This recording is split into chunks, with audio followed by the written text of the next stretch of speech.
जी अस्सलाम वालेकुम। आज का हमारा टॉपिक फर्टिलाइजेशन इन एनिमल्स, और आज के टॉपिक में will talk about the types of the fertilization. कितनी तरह की फर्टिलाइजेशन होती है एनिमल्स में। In particular we gonna talk about the external and internal fertilization. इन दोनों फर्टिलाइजेशंस की टाइप्स में फर्क क्या है, और finally will also talk about the benefits of the both. कुछ ऐसे एनिमल्स हैं जो एग लेइंग करते हैं, उस एग शेल का फायदा क्या है। कुछ ऐसे एनिमल्स हैं जिनमें बेबी बर्थ होती है, तो उस बेबी बर्थ के प्रोसेस का क्या फायदा है, आज के लेक्चर में हम बात करेंगे। देखिए स्टार्ट करते हैं कुछ रिकैप से। कुछ एक चीजें ऐसी हैं बेटा जो मैंने आपको प्रीवियस लेक्चर्स में समझाई हैं, एंड आई जस्ट वांट कि हम उनको आज के लेक्चर के साथ कनेक्ट कर लें। भाई आपको याद होगा हम ये वाला जो टॉपिक पढ़ रहे हैं, this is actually a continuation of the main topic reproduction in animals. तो जब मैंने आपको रिप्रोडक्शन इन एनिमल्स के हवाले से पहला लेक्चर दिया था, तो मैंने आपको कहा था कि हम बेसिकली अब एनिमल्स के अंदर सेक्सुअल रिप्रोडक्शन पढ़ने जा रहे हैं। और सेक्सुअल रिप्रोडक्शन जो है उसमें बेटा दो चीजें हैं, यानी अगर हम सेक्सुअल रिप्रोडक्शन की डेफिनेशन की प्राइमरीली बात करते हैं तो उसमें दो चीजें हैं, देयर आर टू थिंग्स। हम कहते हैं जी सेक्सुअल रिप्रोडक्शन इज फॉर्मेशन, ये ऐसा प्रोसेस है जिसमें गैमीट्स बनते हैं, गैमीट्स फॉर्मेशन होती है, और गैमीट्स फॉर्मेशन होने के बाद वो गैमीट्स आपस में फ्यूज करते हैं। यानी सेक्सुअल रिप्रोडक्शन हमारे पास एक ऐसा प्रोसेस है जिसमें पहले गैमीट्स बनते हैं, फिर गैमीट्स मेरा बेटा फ्यूज होते हैं। Now let's connect the dots over here. देखिए हमने ये पढ़ लिया है कि गैमीट्स की फ्यूजन कहां पे होती है, को क्या कहते हैं। तो जो गैमीट्स की फ्यूजन है बेटा उसको हम बोलते हैं गैमीटोजेनेसिस। ये गैमीटोजेनेसिस का प्रोसेस हमने पढ़ लिया हुआ है, ठीक हो गया जी। पिछले हमारे 2 से 3 लेक्चर्स गैमीटोजेनेसिस पे थे, जिसमें मैंने आपको स्पर्मेटोजेनेसिस और oogenesis पढ़ाया। नाउ अब ये हमारा रिप्रोडक्शन का दूसरा पार्ट रह गया कि गैमीट्स अच्छा बन तो गए, हमें ये तो समझ आ गई, male gametes sperms, female gametes egg. Male में और गैमीट्स होते हैं, फीमेल में और होते हैं। मेल गैमीट्स स्पर्म्स जो है वो टेस्टिस में बनते हैं, फीमेल गैमीट्स जो है वो जो एग्स हैं वो ओवरीज में बनते हैं। हमने ये तो समझ लिया, बट अब ये गैमीट्स फ्यूज कैसे होते हैं, इस प्रोसेस को बेटा बोलते हैं fertilisation. Now if we talk about the definition of the fertilisation, we would say that this is a process जिसके थ्रू गैमीट्स आपस में फ्यूज करते हैं। याद रखिएगा हमेशा कि गैमीट्स 2 तरह के ही होंगे, या गैमीट मेल होंगे या गैमीट फीमेल होंगे, बल्कि होंगे ही मेल फीमेल। हमेशा एक गैमीट मेल होगा और एक गैमीट फीमेल होगा, और उनके मिलने से जाइगोट बनेगा। इस प्रोसेस को बेटा कहते हैं फर्टिलाइजेशन, जो हमने आज पढ़ना है। अब एनिमल्स के अंदर फर्टिलाइजेशन की होती हैं 2 टाइप्स। उनमें से एक टाइप है बेटा एक्सटर्नल फर्टिलाइजेशन, और दूसरी टाइप है जनाब हमारे पास इंटरनल फर्टिलाइजेशन। यानी 2 मेथड्स एनिमल्स ने डिवाइस किए हुए हैं जिनके थ्रू वो फर्टिलाइजेशन का प्रोसेस करते हैं। एक को हम कहते हैं एक्सटर्नल फर्टिलाइजेशन, और the number 2 that we have is internal fertilisation. अब आज के लेक्चर में प्राइमरीली हमने इन दोनों फर्टिलाइजेशन की टाइप्स की बात करनी है। चलिए स्टार्ट करते हैं एक्सटर्नल फर्टिलाइजेशन से। It occurs outside the cell body. ये ऐसी फर्टिलाइजेशन है बेटा जो बॉडी से बाहर होती है। अब इसका प्रोसेस हम समझने की कोशिश करते हैं जरा कि कैसे होती है। दूसरी बात यह है, it usually occurs in aquatic environment. Aquatic environment, हम बात शुरू करेंगे एक्वेटिक एनवायरनमेंट से। देखिए ये जो एक्सटर्नल फर्टिलाइजेशन का प्रोसेस है, ये वो ऑर्गेनिज्म करते हैं जो एक्वेटिक एनवायरनमेंट में रहते हैं। एक्वेटिक एनवायरनमेंट मतलब ऐसा पानी, ऐसा माहौल जिसमें जहां पानी मौजूद, ठीक हो गया। यानी जो ऑर्गेनिज्म समंदर में या दरियाओं में या नहरों में या पॉन्ड्स में रहते हैं, उन ऑर्गेनिजम्स को हम कहेंगे कि वो एक्वेटिक एनवायरनमेंट में रह रहे हैं, और वो करते हैं एक्सटर्नल फर्टिलाइजेशन। अब एक्सटर्नल फर्टिलाइजेशन होती है आउटसाइड द बॉडी, ये बॉडी से बाहर होती है। अब इसमें होता क्या है कि दोनों मेल एंड फीमेल, ये दोनों अपने अपने गैमीट्स बॉडी से बाहर रिलीज कर देते हैं।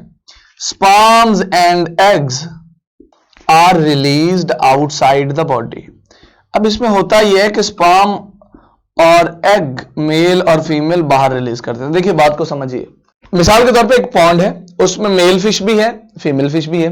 तो मेल फिश क्या करेगी, अपने स्पर्म्स को पानी में रिलीज कर देगी।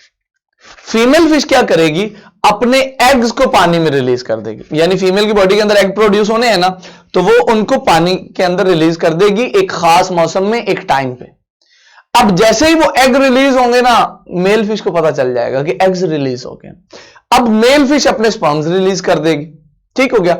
अब एग भी पानी में, स्पर्म भी पानी में, बाहर ही, बॉडी के अंदर नहीं, बॉडी के बाहर ही स्पर्म भी पानी में फिर रहे हैं, एग्स भी पानी में फिर रहे हैं। बॉडी के बाहर ही स्पर्म्स और एग्स आपस में मिलेंगे और जाइगोट्स बन जाएंगे।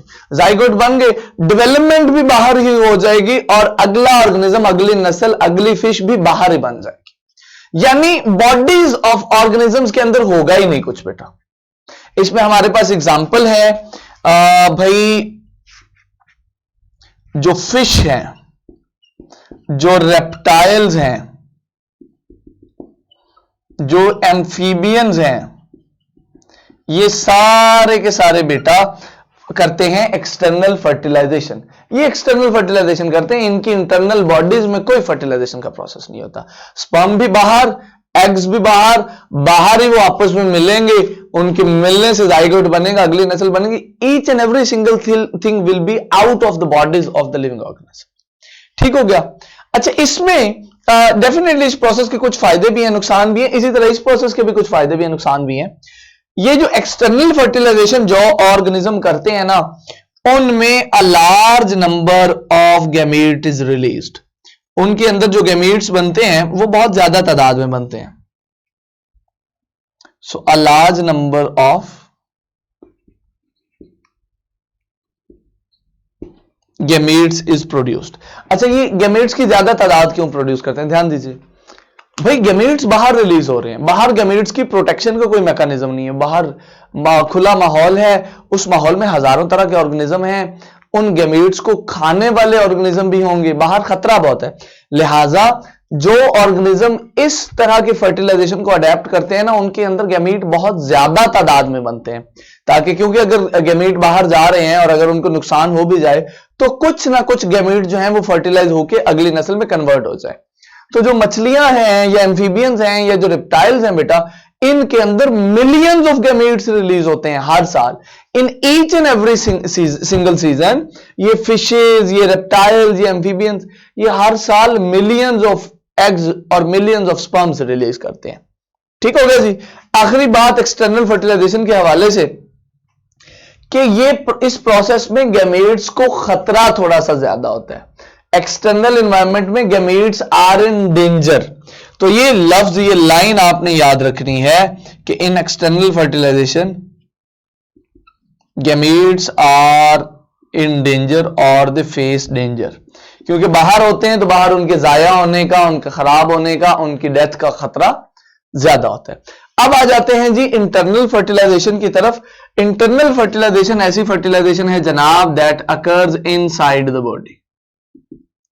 ये बॉडी के अंदर होती है जनाब, इसमें सारे का सारा प्रोसेस बॉडी में ही हो जाता है। अब इस फर्टिलाइजेशन में क्या होता है कि स्पर्म्स जो कि मेल गैमीट हैं, बात को समझिएगा, they are deposited inside female body. Okay, इसमें समझिए, इसमें कुछ बाहर रिलीज नहीं होना। इसमें क्या होना है, एक ऑर्गेनिज्म है मेल, एक ऑर्गेनिज्म है फीमेल। फीमेल की बॉडी के तो एग्स फीमेल के अंदर ही रहेंगे, ये तो तय है। अब रह गए मेल्स, तो मेल्स के जो स्पर्म्स हैं they are transferred to the female body. अब ये किस तरह होता है, जब भी रिप्रोडक्शन का टाइम आता है, मेल और फीमेल करीब आते हैं और मेल जो है अपने स्पर्म्स को फीमेल की बॉडी में ट्रांसफर करता है, डिपॉजिट करते हैं।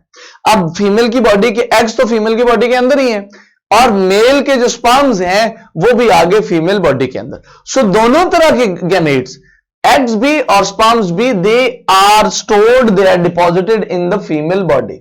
अब वहां पे उनकी डेवलपमेंट होती है सारी की सारी। तो इसका मतलब है सारी की सारी फर्टिलाइजेशन इंटरनल फर्टिलाइजेशन के केस में फीमेल बॉडी के अंदर ही हो जाती है। इसमें हमारे पास एग्जांपल हैं जी दो। जितने भी मैमल्स हैं बेटा वो इंटरनल फर्टिलाइजेशन करते हैं, इसी तरह जितने भी बर्ड्स हैं वो भी इंटरनल फर्टिलाइजेशन ही करते हैं।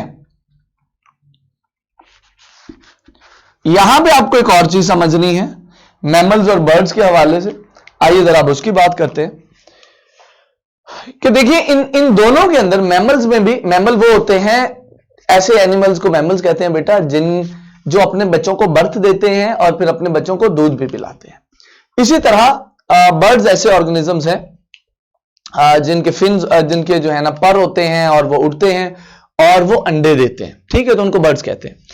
अब इन दोनों के अंदर जो फर्टिलाइजेशन है वो इंटरनल है, यानी स्पर्म और एग का जो कॉम्बिनेशन है, स्पर्म और एग का जो मिलना है, जाइगोट बनाना है, वो फीमेल्स की बॉडी के अंदर होता है। बट इन दोनों में भी थोड़ा सा आगे फर्क है। अब वो फर्क क्या है कि जो बर्ड्स हैं जब इनमें फर्टिलाइजेशन हो जाती है, बर्ड्स के अंदर जब फर्टिलाइजेशन हो जाती है, मिसाल के तौर पे ये जी जाइगोट बन गया बर्ड के अंदर, स्पर्म और एग मिले और स्पर्म और एग के मिलने से ये जाइगोट बन गया। तो बर्ड क्या करेंगे, बर्ड इस जाइगोट के अराउंड एक शेल बना देंगे, एक शेल सिक्रीट करेंगे इस जाइगोट के अराउंड। इस जाइगोट को प्रोटेक्ट करने के लिए इसके अराउंड एक शेल बना देंगे। So what the birds do after fertilisation, they secrete a shell, secretion of shell takes place। secretion of shell के बाद जब जाइगोट के अराउंड शेल बन गया तो दे रिलीज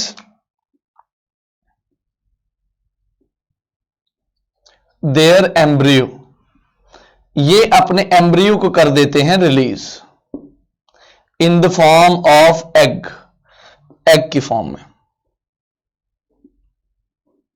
लेंच। यानी बर्ड्स में क्या होता है, जैसे फर्टिलाइजेशन होगी और जाइगोट बन गया, अब जाइगोट ना डेवलप होकर बाद तीसरी चौथी स्टेज पे पहुंच जाता है एम्ब्रियो स्टेज। एम्ब्रियो स्टेज पे पहुंचने तक बर्ड अपने उस एम्ब्रियो के अराउंड एक शेल बना देते हैं और शेल बना के उसको अपनी बॉडी से रिलीज कर देते हैं। अब वो जो स्ट्रक्चर रिलीज होती है उसको हम कहते हैं एग, जिसके ऊपर शेल होता है और उसके अंदर मौजूद होता है बेटा एम्ब्रियो। ठीक हो गया।